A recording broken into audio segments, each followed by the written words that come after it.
Yes, it's 5:30 a.m. UK time, however, I can't sleep because some big news has just been broken and I need to give my reaction to it. At UFC 277, we did not know the main and co-main event that has now been revealed. The main events will be the rematch between Julianna Pena and Amanda Nunes. After they're done with The Ultimate Fighter, they will apparently now be the main event of that card in MSG New York on July 30th. Not sure how I feel about that one, but we'll get to that in a second because the co-main event has also just been revealed. Brandon Moreno versus Kai Kara-France 2 is an amazing fight that they've just put together, and it means a lot because what's going on with Davis and Figueiredo, who do I think is going to win all of these matchups, and that card on July 30th is actually really stacked. It just really is a shame about that main event. But let's start with the co-main first because I feel like that's more shocking information. Kai Kara-France, Brandon Moreno 2.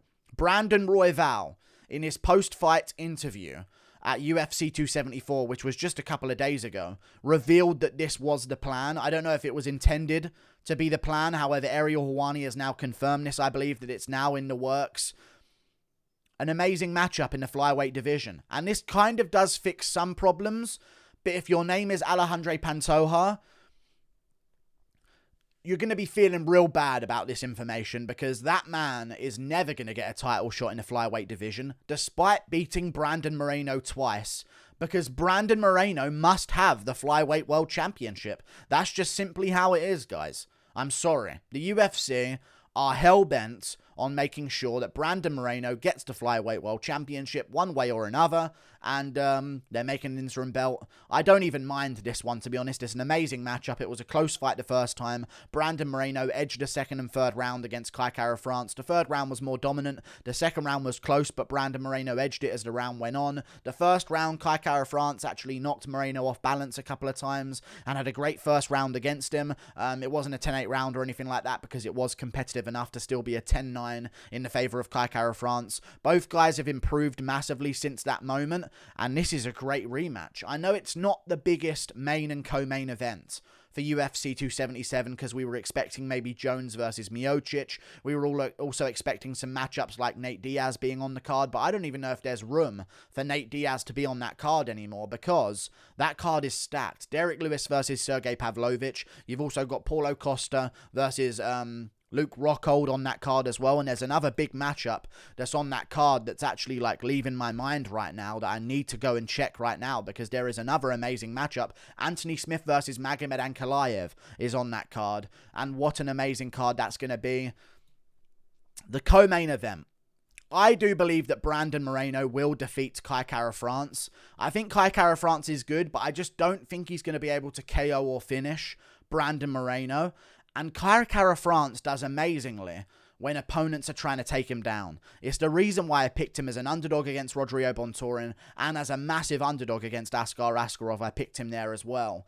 That's his style of fight that he can win. He's got an amazing takedown defense, amazing jiu-jitsu defense as well. He can't be submitted, can't be ragdolled. So I thought in those matchups, he's going to have to force a grappler to stay on the feet with him, and then he's going to have an advantage. Moreno ain't going to be shooting no takedowns on him. It's going to be a stand-up fight. And when it's just a great striker versus Kai Kara-France, I don't think he's going to do too well. Now, he has got a lot of power in his hands, and he could find that KO blow.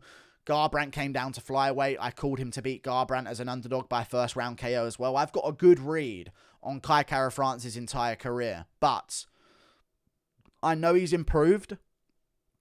When he takes on good strikers that are really technical, he is exposed a little bit, okay? He's going to be outreached here by Brandon Moreno. I think he's going to give up a little bit of a speed advantage as well as the rounds go on. Maybe in the early rounds, I could see Kai Kara-France winning the first 2 rounds of that fight and Brandon Moreno coming back in the last 3. So I'm going to go with like a 48-47 Brandon Moreno in an absolute all-time classic for the flyweight division. An amazing war back and forth. I'm glad it's an interim belt because Kai Kara-France has arguably earned himself a title shot. He beat Askar Askarov. If you beat Askar Askarov, who Moreno should have beaten but drew to, you deserve a title shot. And also Brandon Moreno, I'd rather have him taken on Pantoja or something like that, but seeing as Figueiredo is now out on the sidelines, which I guess we'll get to as well, Figueiredo, I guess, broke his hand.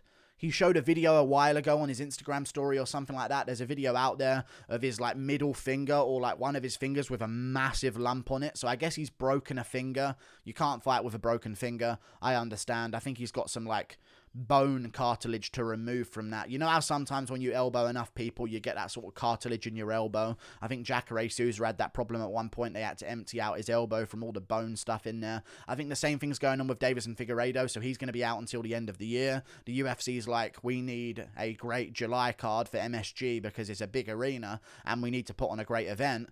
So they call on Moreno and Kai Kara France for a rematch. That solves the Figueiredo equation. The winner of this one will take on Davison Figueiredo. And I guess it leaves my matchup that I made after the fights at UFC 274, Brandon Royval versus Alejandro Pantoja 2. However, I guess we're going to have to do that towards the end of the year to buy some time for all of these matchups to play out, because there's no way the winner of Pantoja Royval 2 has not earned a title shot themselves. I mean, Royval's beaten Kai Kara France.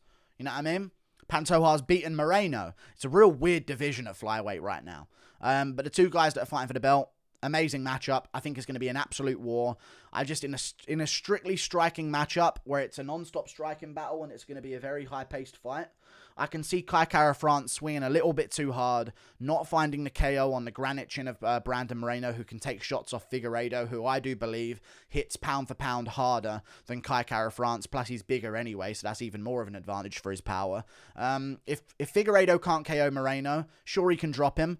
I just don't think Kai Kara France is going to be able to KO him. And if he can't KO him, he's going to be swinging a lot of power shots for no benefit from those power shots that Figueiredo got by dropping Moreno, because outside of those knockdowns, Moreno was winning those rounds anyway.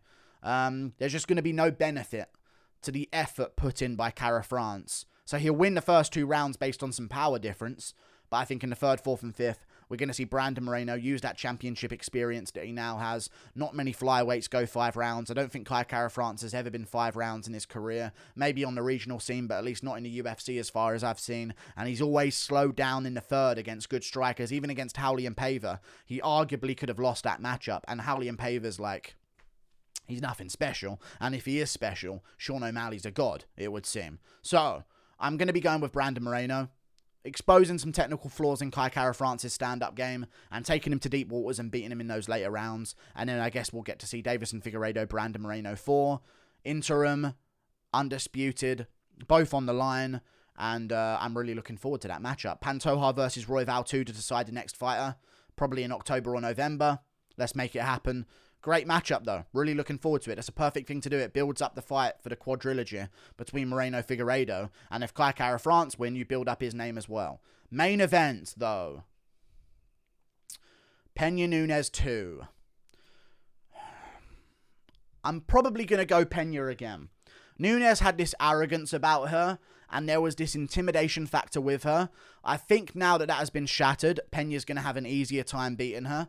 So I think Pena's actually going to mix in some more takedowns this time and make it a bit more of a grappling match and stuff like that. I'm not really paying attention to TUF because why would I? The coaches are Pena versus Nunes. So I'll find out who wins TUF and then go back and watch all their fights on TUF to see if they were good or not. But I have no interest watching the show because it's Pena Nunes. They're both not good at fighting because they are women's MMA fighters, but Pena's just got a number, I think, at this point. And I think there's going to be a bit of an ego difference for Amanda Nunes. There's no aura of invincibility for her now. There's going to be like a, you know, the weight cut's getting tough for her. She's a big girl for that weight class. She already has to worry about the takedowns anyway. And now she has to worry about the stand-up and the pacing of Julianna Pena. I think Pena's confidence has grown. I think she'll have a much better chance. I reckon she'll again be an underdog, but only slightly in the rematch. And I'll take that underdog any day of the week. I just think Nunes' confidence in the cage is not going to be the same as it has been previously. And I'd almost want her overconfident and feeling like a goddess in there. You know what I mean? So I'm definitely going to go with Julianna Pena in the rematch. Just why is it a main event, man? Why is it a main event? That's the question I'm asking. Like, I get it, they're a higher weight class than men's flyweight, so on technicality, it should be the main event. But, like, the rest of the card is so good, you're poisoning the pay-per-view by putting that as the headliner. The headliner steals the promotion. It does. You're stealing promotion, time, and resources away from the co-main event, Kai Kara France, Brandon Moreno 2, which isn't even in itself a massive fight, but it is a good matchup, much better than Nunes Pena 2, and you're stealing a promotion from other fighters on the card. I'd rather have Kai Kara France, Brandon Moreno 2 in the main event, and then have like a Diaz on the card, and then the rest of the big fighters on the card that you can split the promotion between. Having this title fight limits the potential of the card, because that's on the billboard, that's on all the posters. Luke Rockhold versus Paulo Costa won't even be on the poster. You know what I mean? Let's ruin the card now. You're just hogging a space that could have been used to sell some pay-per-views, killing the sport again. But Nunes Pena 2, good matchup. Looking forward to it, I guess. It's a title fight in the UFC. It is still a good matchup. Yeah, Holly Holm next if she beats Vieira. Oh, wow. But yeah, looking forward to that matchup, I guess. Good card, though. And the card overall is just amazing. And now they just need to put together some good prelims. I know Nate Diaz wants to fight on that card, but this kind of rules out Nate Diaz being on that card. The fact that Pena Nunes 2 is on the card. It really does rule out any chance of Diaz being on there, because they can't make it a 6-fight main card with 2 title fights. That's too many 5-round bouts. It's going to be too long of a main card. And also, he's not going to go on the prelims. And you can't really put Lewis Pavlovich on the prelims, or Ankalaev Smith, or Paulo Costa Luke Rockhold. So they've kind of made the card. It's an amazing card. It's a solid card. That main event ruins it for me, in all honesty. It hogs promotion, caps the amount of pay-per-views this can sell. Bad business move by the UFC. I'd do the women's title fights as fight night main events if I was in charge of the UFC, I feel like, you know? Because it's not good quality. It might be a fun fight in some of the fights, but it's not good quality outside of like certain matchups at women's strawweight. So I just do them as fight night main events. They're not going to bring you pay-per-view money. You ain't going to have to pay them a percentage of pay-per-view either. Just pay them like a flat fee of a good wage as a champion and do it as a fight night main event with a really strong male co-main event of the fight night. That's what I would do. Like I would do like a Pena Nunes main event and a Derek Lewis Pavlovich co-main event, and like a decent card underneath. But they keep wanting to put them as the main event and co-main events of pay-per-views. So they're going to keep doing it, I guess. Owned by Disney now. So that's the era that we're in. Good card, though. Solid card. Very, very good. Looking forward to the prelims. Hopefully all of the fights stay on that card that are currently booked for it as well. Yeah. Good job, UFC. That's a good card. I guess Nate Diaz in September. Maybe this opens the doorway for Diaz-Poirier again. I guess Jones Miocic in September. That could be a super card.